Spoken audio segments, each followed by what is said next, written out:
Hey bookworms, welcome back to the channel. Today I'm going to have a quick run through my June wrap-up of everything that I read in June 2020.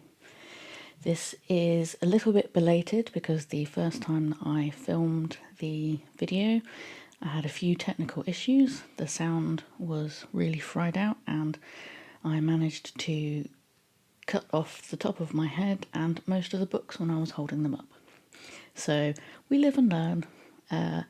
So without further ado, I will dive right into what I read in June. So the first thing that I read was a short story called The Egg by Andy Weir, who is the author behind The Martian and Artemis.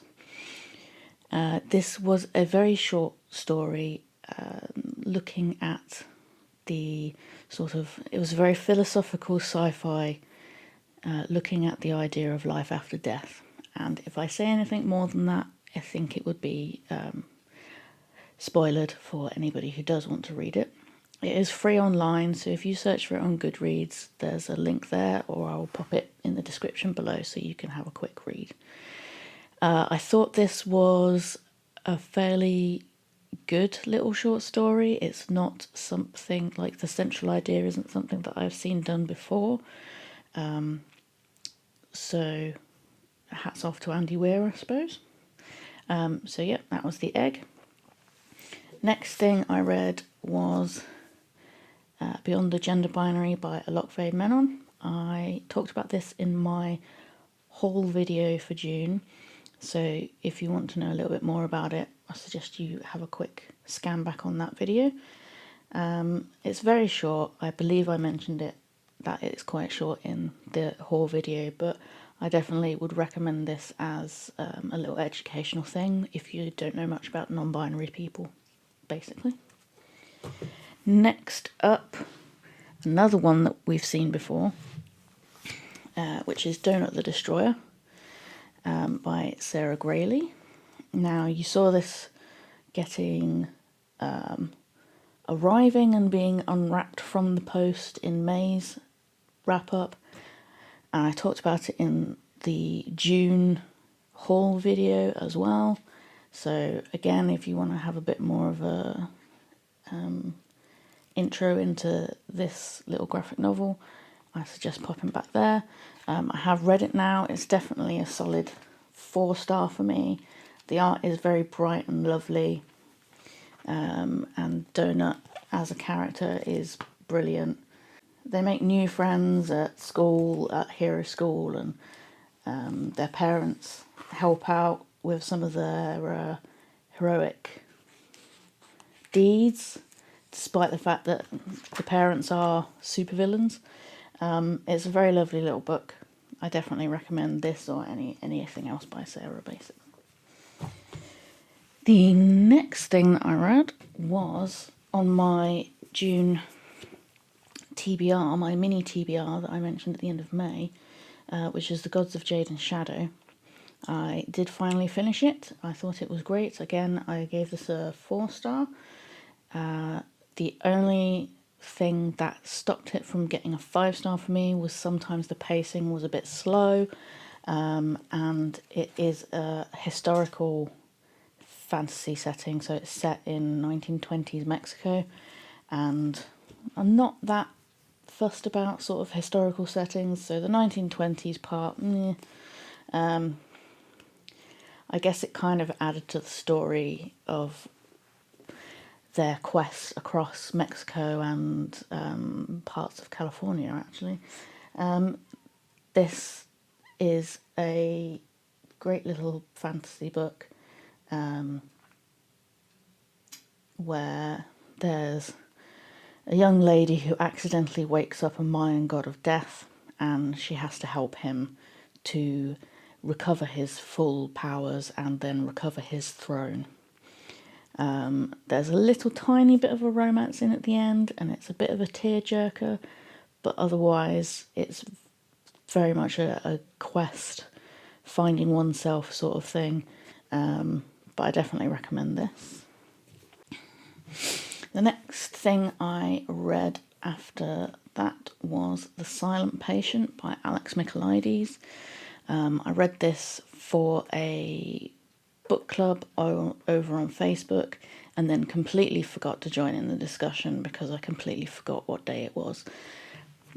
Standard operating procedure for me, really. I did really enjoy the book. I gave it 4 stars. I thought the twist at the end was very clever because I didn't spot it. I didn't predict it. And while there were some things that irritated me about one of the main characters, the twist at the end sort of explains all of the little annoying things that had been bothering me throughout the story. So that's a definite 4-star. It's a nice little thriller mystery. Definitely give it a go if that sounds like your sort of thing. Next up, I read Binti, which I mentioned. I can't remember whether I mentioned it in my June book haul, but I definitely mentioned it in my Books by Black Authors video. The first one, I bought all 3 and I've read the first one so far. The first one, I was expecting it to be set at the university that she's going to, whereas it's mostly set on her journey to that university. There were a couple of elements that I felt were very convenient, and they kind of bugged me that there wasn't more explanation behind them. And for that reason, I kind of gave it a 3.5 stars. But as I say, it's very short, and otherwise it's a very good story. Next, I read My Sister the Serial Killer. Again, I've mentioned this before in one of my previous videos. I read this, and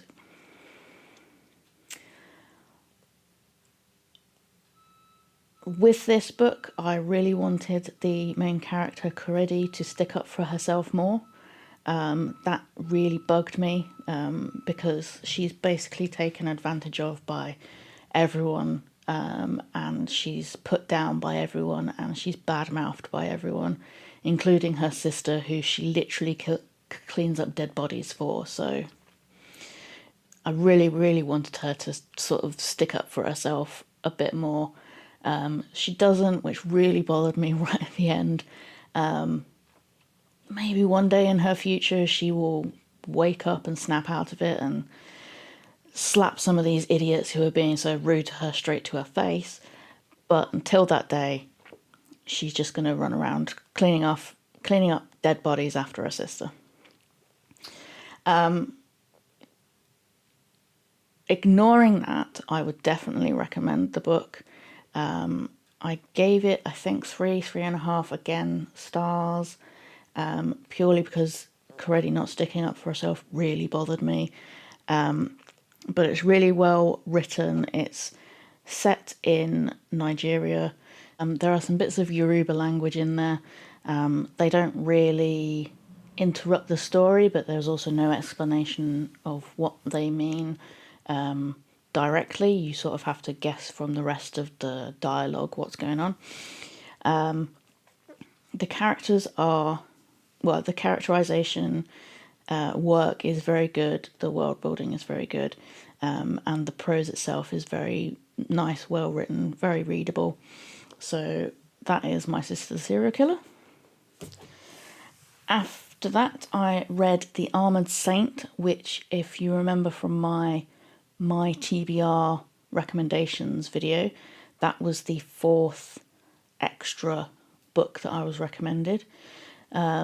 This one, I suspect that telling me that it was the darkest fantasy that this person had ever read, my bibliologist had ever read, possibly may have set it up to fail a little bit, because it didn't seem that dark to me. It seemed just about as dark as some of the stuff that I've read. And because of the fact that it came with this darkest fantasy ever tag, every time there was something nice or fluffy or like just not bad happening, I knew that the very next chapter was going to be the complete opposite, and it was only being used as a mechanism to highlight how grim everything was by going, oh, look, some fluffy stuff, and then grim death, which I felt was a bit heavy-handed by the author.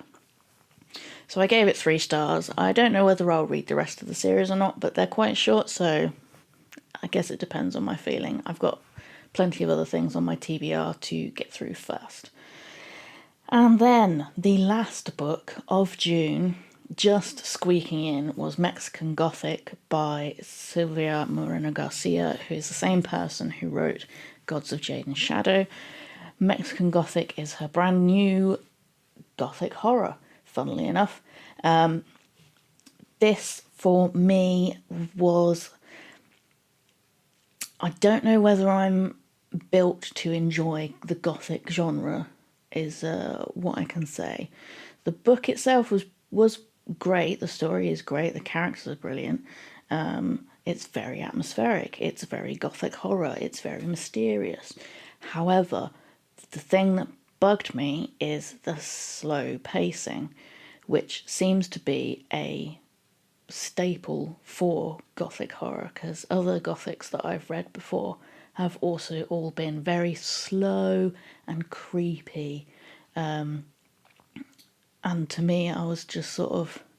I got to about 60% and I was wondering, is this the same? Are we just going to keep doing the same thing over and over again? What's happening? Nothing seems to be going on.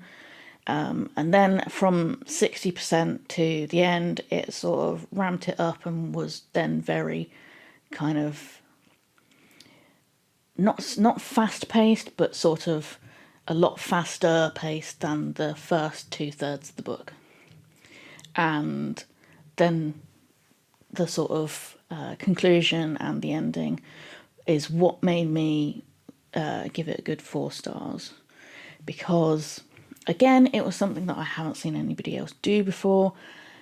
The writing is very good, as I said, characters are very good, and I thought I would give it the benefit of the doubt, because I suspect that my issues with the pacing in the first half of the book were because that's just me.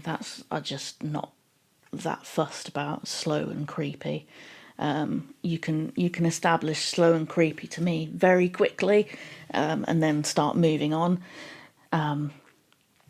But as I say, I think that's possibly just me and how I experience Gothic horrors. As I say, don't let that put you off. It is a very good book, and I definitely recommend you have a read. So that is everything that I read in June. I am currently partway through my own mini TBR for July, so at this point I'll probably just save it and talk to you all about it once I finish reading everything at the end of July. So apologies for this being a little bit late. I hope you have found that interesting. If you've read any of the books or you would like to read any of the books, please feel free to drop some comments or ask any more questions down below. And as I say, hit like, subscribe if you fancy more of this bookish nonsense, and share to anybody that you think also might enjoy it. Until next time, take care, keep reading, have fun, and look after yourselves. Bye-bye.